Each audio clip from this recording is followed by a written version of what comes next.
সম্প্রতি শেষ হয়েছে জি বাংলার ধারাবাহিক চিরদিনই তুমি যে আমার। তাও প্রায় মাস দুয়েক হয়ে গিয়েছে। এই ধারাবাহিকের হাত ধরেই ছোট পর্দায় প্রথমবার ডেবিউ বা আত্মপ্রকাশ করেছিল অভিনেত্রী শিরিন পালের। অপর্ণার চরিত্রে তার চরিত্র প্রথমবারের জন্যই দর্শকের নজর কেড়েছিল সকলের। তার বিপরীতে জিতু কামালের সঙ্গে তার যে রসায়ন পর্দায় গড়ে উঠেছিল তা কিন্তু অল্প একদিনের মধ্যেই দর্শকের মন জয় করেছিল। এই ধারাবাহিক শেষ হয়ে যাওয়ার পর স্বাভাবিকভাবেই সকলের মন খারাপ ছিল। তারা চাইছিলেন তাদের প্রিয় অভিনেত্রী শিরিনও আবার কাজে ফিরুন নতুন কোনো ধারাবাহিক নিয়ে।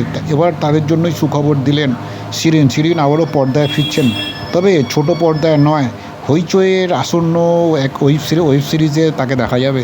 এর আগে বড় পর্দায় কাজ করলেও প্রথমবার ওয়েব সিরিজে আত্মপ্রকাশ করতে চলেছে অভিনেত্রী শিরিন পালের।